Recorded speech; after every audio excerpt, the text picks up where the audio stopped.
குழந்தைகளா, நான் உங்ககிட்ட ஒரு கேள்வி கேட்க போறேன். அடுத்த ஜென்மம் ஒண்ணு இருந்தா நீங்க என்ன ஆகணும்னு ஆசைப்படுறீங்க, கொஞ்சம் சொல்ல முடியுமா? பா, நான் லட்டு ஆகணும்பா. எனக்கு லட்டு ரொம்ப பிடிக்கும். செய்து நீ ஓ லட்டு ஆகியா? விளையாட்டுக்குள்ள அப்படியா? செய்து நீ என்னக்கா கேக்குறீங்க? அடுத்த ஜென்மம் ஒண்ணு இருந்தா இந்த மாதிரி ஒரு செல்போனை தான் நான் பிறக்கணும். என்ன கிட்ட இப்படி சொல்ற? கொஞ்சம் சொல்லிட்டு போய், ஏன் அப்படி சொல்ற? சொல்லு. இங்க இருக்கியா? சரி, நான் அப்புறமா பேச. செய்து, என்ன ஆச்சு? ஏன் அப்படி பேசுன? நீ ஏன் செல்போனா மாற்றணும்னு ஆசைப்பட்ட? கொஞ்சம் சொல்லு. வாங்க உக்காந்து பேசலாம். சரி வா உக்காரலாம்.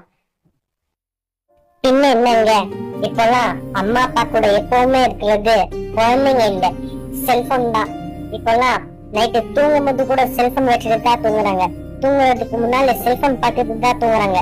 காலையில ஏஞ்சிச்சோடனே குழந்தை ஏஞ்சிட்டான்னு எல்லாம் பாக்குறது இல்ல, செல்போனு தான் முதல்ல பாக்குறாங்க.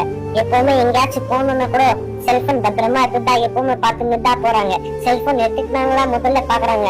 கொஞ்சமாச்சு குழந்தைங்க கிட்ட டைம் ஒதுக்கி பேசுனது கூட இல்லைங்க. எப்பவுமே செல்போனோட தான் சுத்துறாங்க, எப்பவுமே செல்போனோட தான் பேசி நிக்கிறாங்க, எப்பவுமே செல்போனு தான் பார்த்து நிக்கிறாங்க. கொஞ்சமாச்சும் பசங்க மேல அக்கறை செய்யறது இல்லைங்க. அடுத்த ஜென்மம்னு ஒண்ணு இருந்தா நான் செல்போனா பிறக்கணுங்க. அப்பாச்சு எங்க அம்மா அப்பா கூட இருக்க முடியுங்க.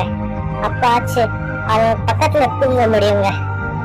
இப்ப கூட நீங்க செல்போனோட தான் இருக்கிறீங்கப்பா. செல்போனா நான் இருந்தா அப்பாச்சி எங்க அம்மா எனக்கு டெய்லி பாப்பாங்க.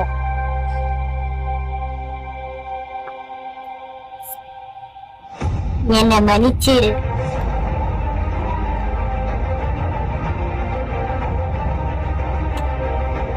மகனே மன்னிச்சிடு. இந்த வீடியோ பத்தி உங்களுக்கு சொல்ல தேவையே இல்லை, உங்களுக்கே புரிஞ்சிருக்கணும்னு நினைக்கிறேன். இந்த வீடியோ உங்களுக்கு பிடிச்சிருந்தா லைக் பண்ணுங்க. அப்புறம் அதிகமாக மொபைல் யூஸ் பண்ணுற உங்கள் ஃப்ரெண்ட் அண்ட் ஃபேமிலி மெம்பர்ஸ்க்கு ஷேர் பண்ணுங்க.